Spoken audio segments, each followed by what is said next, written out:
Sungguh-sungguh Allah sangat ridho ketika seorang hamba itu makan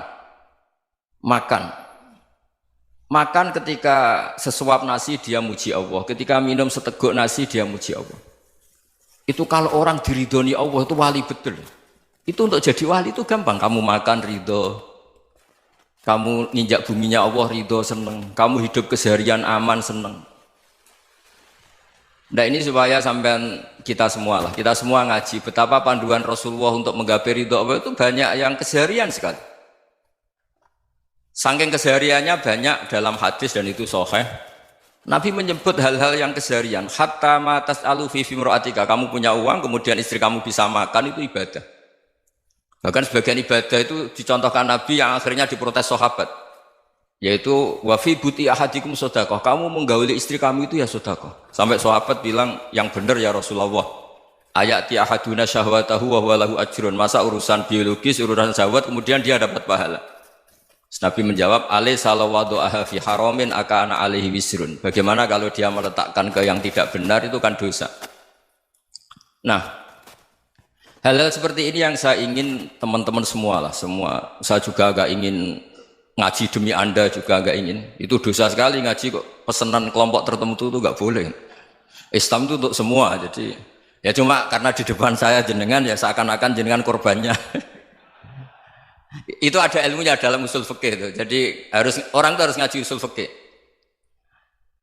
Nama yang disebut, mungkin Mas Sufyan masih ingat zaman ngaji usul fikih. Nama yang disebut itu tidak jaminan sebagai prioritas perintah. Jadi misalnya gini, kebetulan yang di depan Nabi itu Abu Dzar. Nabi ya bilang, ya Aba Dzarin ini uhibbuka misalnya, atau ya Mu'ad ini uhibbuka, atau ya Aba Hurairah ini uhibbuka misalnya. Banyaklah riwayat yang Nabi nyebut ya Aba Dzarin, ya Mu'ad, ya Aba Hurairah. Kemudian misalnya Nabi meneruskan khitab, ini uhibbuka, saya mencintai kamu, fakul dubur sholatin, atau sebagian riwayat disebut fala tada'an la dubura kulli sholatin, Allahumma inni ala dzikrika wa syukrika wa husni ibadatik. Saya mencintai kamu, siapa saja. Mu'ad bisa, Abu Dzar bisa siapa? Saya mencintai kamu, mohon kalau habis sholat kamu jangan lupa wiridan Allahumma a'inni ala dzikrika wa syukrika wa husni ibadatik. Ya Allah, tolong kami permudah supaya mudah ingat engkau. Anda tidak bisa mentang-mentang, wong nama saya Parmin, nama saya Purnomo, itu yang diperintahkan Mu'ad misalnya. Jadi yang disebut satu, tapi khitab itu untuk siapa saja. Saya teruskan. Jadi saya mohon semua kita melakukan kebaikan itu kalau dalam kaidah fikih disebut al yakin la yuzalu bisyak. Banyak kebaikan yang kebenarannya itu 100%. Tidak punya efek samping ke pihak lain, ke kelompok lain, ke komunitas lain. Itu tadi misalnya Anda makan dan itu murah sekali, hanya butuh satu piring. Setiap punyaan kamu muji Allah, setiap minum kamu muji Allah. Itu redaksinya Rasulullah SAW disebut Allah sangat ridho ketika seorang hamba makan, kemudian dia memuji Allah, atau minum kemudian dia muji Allah. Logikanya gampang. Negara seperti ini yang kamu harapkan bentuknya kayak apa, mertua, ipar, komunitas, tetangga, itu nyata terjadi itu kan belum pasti. Sementara yang mesti terjadi adalah kamu butuh makan, kalau tidak mati. Butuh minum, kalau tidak mati. Butuh bumi yang nyaman ditempati, kalau tidak kita juga mati. Sebab itu Allah kalau menyebut nikmatnya itu hal-hal yang keseharian. Alladzi at'amahum min ju'. Allah itu siapa? Allah itu yang menciptakan kamu bisa makan. Tidak berlebihan. Allah itu yang menciptakan kondisi sosial itu ideal. Zaman Nabi itu ya ada orang munafik. Orang-orang pilihan Allah itu juga diuji orang sekelilingnya yang macam-macam. Semua diuji sesuai konteks zaman dan waktu. Nah, tapi ada ibadah-ibadah yang selalu disarankan Nabi. Sampai Nabi itu pernah ditanya, ayul islami khairun ya Rasulullah, Islam terbaik itu gimana? Jawaban Nabi itu unik. It'amut to'am. Islam terbaik itu ya makan-makan, yang santai-santai. Ketika Allah menyebut beberapa kebaikan, falak tahamal aqobah wa ma adrokan Allah mal aqobah. Terusannya apa? Fakku raqobah. Terusannya apa? Au it'amun fi yaumin di masubah. Ya itu acara makan-makan itu juga Islam. Kenapa? Ya bayangkan kalau tidak ada makanan kita mati kan? Kondisi sosial tidak ideal itu Anda masih gak apa-apa. Tapi kalau Anda tidak makan, Anda tidak minum, Kamu punya istri cerewet masih bisa hidup, punya mertua cerewet masih bisa hidup. Tapi kalau tidak makan bisa mati. Berarti penting mana istri sama makan? Penting mana? Makan. Semoga istri Anda dengar, nanti kamu disuruh makan tapi pulang deh. Itu kalau dibahasakan makan masih memahami. Penting mana nasi satu piring dengan istri. Nggak ada nasi mati, nggak ada istri belum mati. Penting mana? Gak berani jawab kan? Nah, ternyata Anda ada garang kan di depan istri. Jadi saya mohonlah, mungkin Mas Sufyan Sauri tadi yang bisa bantulah. Teman-teman tuh ngaji yang keseharian saja.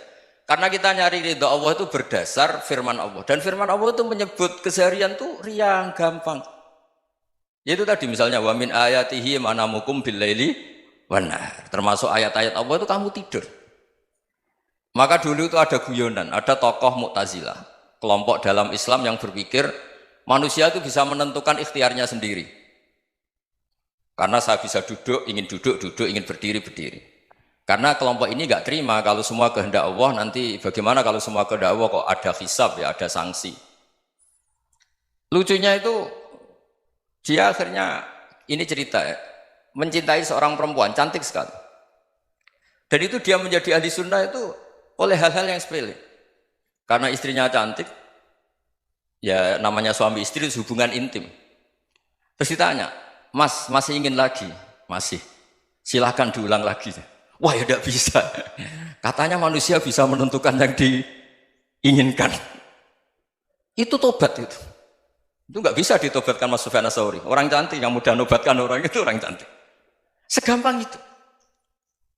Akhirnya kita tahu, makanya kalau dalam kitab Hikam itu disebut al-aqil mayyakul madza yaf'alu wa hubi wal ghafil mayyakul madza af'al. Orang yang punya akal karena sadar ini wilayah Allah, semua milik Tuhan. Itu dia tiap hari berpikir, besok Allah akan melakukan apa terhadap dunia ini. Kamu merencanakan suatu mau plesir, ternyata gempa. Mau wisata ke Rusia, ternyata perang. Kamu tidak pernah tahu apa yang akan terjadi besok. Wa ma tadri nafsum madza taksibu ghadan. Tapi anda semua kita ini sering punya jadwal permanen. Makanya saya kalau diundang siapa saja, sanad takdir. Yang jelas Gus ini acara penting. Ya masih acara penting nak pangeran ngersakno piye? Kok ape dadi pangeran? Kamu kok mau jadi Tuhan? Itu kadang ya kiai. Penting Gus acara ini jenengan harus memastikan bisa. Loh kamu itu yang ngajarin tauhid, sesuatu itu biadillah kok bilang-bilang apa pasti. Kalau maksa terus tak tobatkan loh kamu kata saya. Ya kalau gitu Gus bilang insya Allah. Wah itu hati saya, fisik saya, roh saya sudah bilang insya Allah. Tidak usah kamu latih kata saya. Nah hal-hal tauhid keseharian itu gampang sebetulnya. Wal ghafil yaqulu madza af'al. Tapi orang yang lupa Allah dia setiap hari bilang besok apa? Kita bisa melakukan apa? Seakan-akan dia itu aktor, dia penting, dia subjek permanen, dia. Padahal kita ini hanya objek kehendak Allah Subhanahu wa taala. Karena kita yakin sesuatu yang terjadi di alam raya ini kita tidak bisa apa-apa. Makanya saya sering ngaji, sering bilang saya, ketika Anda mensifati Allah, Dia yang menghidupkan. Sudah itu tanamkan sehingga ketika kita mati santai saja. Kenapa santai? Allah punya cara menghidupkan kita. Zaman kita hidup juga gak tahu caranya ngelola jantung, ngelola paru-paru. Kamu juga gak tahu ngelola oksigen yang tidak beracun, tidak mengandung polusi. Tahu-tahu hidup. Gak ingin tua ya tahu-tahu tua, gak ingin mati tahu-tahu mati. Selama ini kita hidup juga gak tahu apa-apa sebetulnya. Hanya gaya tok, punya jadwal, punya planning. Kalau kamu bisa menentukan pilihan Anda, pasti Anda istrinya cantik, 4 neriman semua, kona'ah semua. Nyatanya enggak kan? Ada 1 jelek, cerewet. Oh itu kan, nyatanya enggak bisa apa-apa Anda kan? Dan kamu bawa mati lagi. Itu kan istri Anda juga gitu, punya keinginan, punya suami yang ganteng, yang jabat, yang neriman, yang enggak poligami. Ya enggak kesampaian juga. Kalau kita ngitung tingkat kegagalan kita itu gagal terus. Ya kan? Nah, terus ingat Allah, madza yaf'alu wa bi. Orang yang punya akal selalu berpikir Allah itu menghendaki apa terhadap saya. Lalu sama-sama orang melihat orang yang serius, itu kata Anda itu pemikir berat, serius, senang punya tokoh yang merengut tuh, karena kamu anggap serius. Tapi sebagian orang anggap orang yang serius itu wong merengut, wong masam, wong muka kok ditekuk.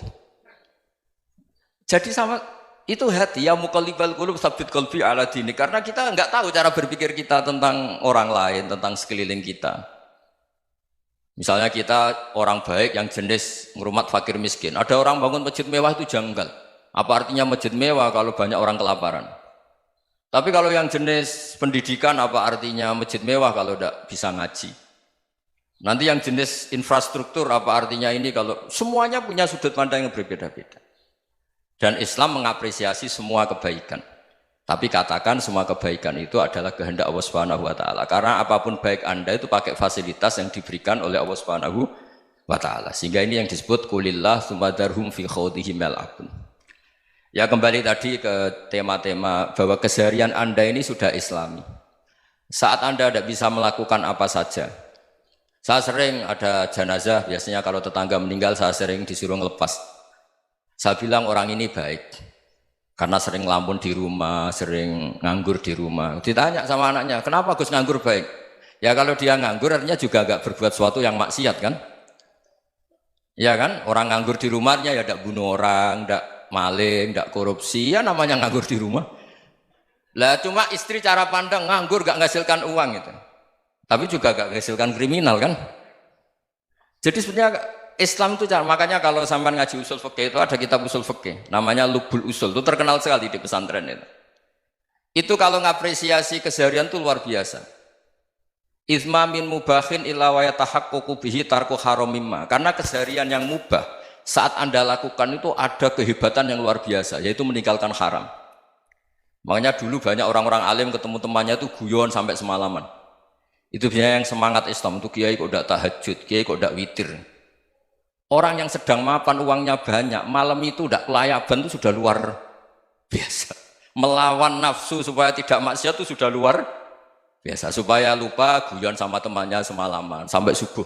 Gejlok-gejlokan ngenang zaman miskin, zaman kuliah nggak jelas, zaman apa. Melihatnya jangan tarkut tahajud. Seperti ini meninggalkan tahajud, tapi meninggalkannya ini talkul muharramat. Jadi kayak apa hebatnya? Sehingga Imam Ghazali punya riwayat yang agak unik. Hatta takuna ibadatu akhiri hadil ummah iku an-naum. Sehingga suatu saat ibadah terbaik umat ini itu tidur. Itu kan riwayat kontroversi. Ketika Imam Ghazali tanya, kenapa iya? Kenapa kamu mulai keluar dari rumah itu sudah banyak maksiat? Melihat perempuan yang enggak mahram, melihat fenomena. Tapi kalau kamu tidur itu enggak melihat apa-apa. Tapi juga kamu jangan menganggap tidur itu ibadah betul. Saatnya melakukan fardhu ain malah masih tidur. Tapi itu sudut pandang yang menjadikan kita Islam itu gampang. Jadi saat Anda tidak bisa aktivitas apa-apa, misalnya ada beberapa orang yang lumpuh. Lumpuh itu memang nggak bisa Jumatan, nggak bisa ibadah, tapi dia juga nggak bisa maksiat. Tidur itu memang Anda saat itu tidak bisa tahajud, tidak bisa witir, tapi saat itu ada zina, ada maling, tidak gosipkan orang, tidak bully orang, tidak menanamkan kebencian, tidak hasud. Sehingga tidur menurut Allah Ta'ala wa min ayatihi manamukum billaili apa? Wan-nahar. Karena di tidur itu selain ada unsur istirahat, jaga kestamina, juga ada unsur meninggalkan beberapa keburukan. Nah saya mohon ibadah yang keseharian ini kita jaga. Supaya kita semua baca ayat itu fasih. Fasih itu tertanam di hati. Allah itu siapa? Alladzi at'amahum min ju'i wa amanahum min khauf. Dan Allah kalau cerita di Quran itu anna subabnal ma'a subba summa syaqaqnal ardon wa syaqqa fa'ambatna fiha habba wa inaba wa qadba wa zaituna wa nakhla wa hadaika hulba. Kamu tahu saya ini siapa, kata Allah. Saya ini adalah Tuhan yang menurunkan air, kemudian ada tanaman banyak. Habba wa inaba wa qadba, ada zaitun, ada tin, kalau orang Jawa mungkin ada tela, ada padi, ada mangga, ada pisang. Sudah. Wa inaba wa zaituna wa nakhla wa hadaika hulba. Ada perkebunan yang lebat. Tujuannya apa? Mata Allahkum, silahkan kamu pakai, kamu nikmati. Tapi karena kadang kita ini punya ide-ide besar. Tadi untuk syukur saja nunggu punya istri riman, rumah baik, tetangga baik, komunitas baik, semuanya baik baru syukur. Lama-lama nanti ada di surga, syukurnya nunggu surga paling kelas A. Itu sudah ada yang menghuni Rasulullah, kamu nggak boleh di situ. Masa untuk syukur saja? Repotnya Masya Allah. Jadi mohonlah Quran yang kalau Anda hafalkan juz sama itu kan ada ayat-ayat yang kayak tadi. Ya, fal yang dzuril insanu ila ta'ami. Coba lihat Apa yang kamu makan nih? Dari mana? Dan untuk mempertahankan hidup kamu keseharian. Jadi jangan kira ibadah itu harus membentuk komunitas yang versi Anda. Ibadah itu harus yang hal yang mulu-mulu. Kesehariannya Anda alami. Loh ini saya tidak bikin-bikin. Saya ngaji bukan karena berdasar pesanan. Itu ayat yang saya bacakan betul ada ayatnya kan. Fal yang dzuril insanu ila tu'ami anna sababnal ma'a sabba thumma syaqqaqnal ardo syaqqa fa ambasna fiha habba wa inaba wa qadba wa zaituna wa nakhla wa hada'iqa ghulba. Terusannya apa? Mata'al lakum, silakan kamu nikmati. Mata itu silakan kamu nikmati. Ya kayak sampean dikasih hidangan ya makan. Ya sudah makan, habis makan ya minum, habis itu ngantuk ya tidur. Ya sudah normal-normal saja. Kayak apa indahnya Islam? Tapi Anda mencari Islam yang gimana lagi? Nah itu yang diajarkan guru-guru kita, diajarkan sanad kita sampai Wali Songo, sampai Rasulullah SAW. Bahwa pada akhirnya ada jihad, ada perang. Itu dulu memang perang, bukan membunuh, beda. Dulu kita dijajah Belanda ya perang, dan itu normal karena kita dijajah. Jadi ketika orang lain ingin baik sama kita, wa in ahadum minal musyrikin astajaruka ya fajirhu hatta yasma'a kalam Allah. Kalau mereka ingin baik ya kita baik. Makanya ada istilah musta'man, mu'ahad. Kalau mereka ingin damai, berdampingan dengan kemajmukan ya itu yang lebih baik. Karena memang Islam menghormati proses perdamaian. Wa in janahu lis-salmi ya fajnah lah. Kalau ingin damai ya kita harus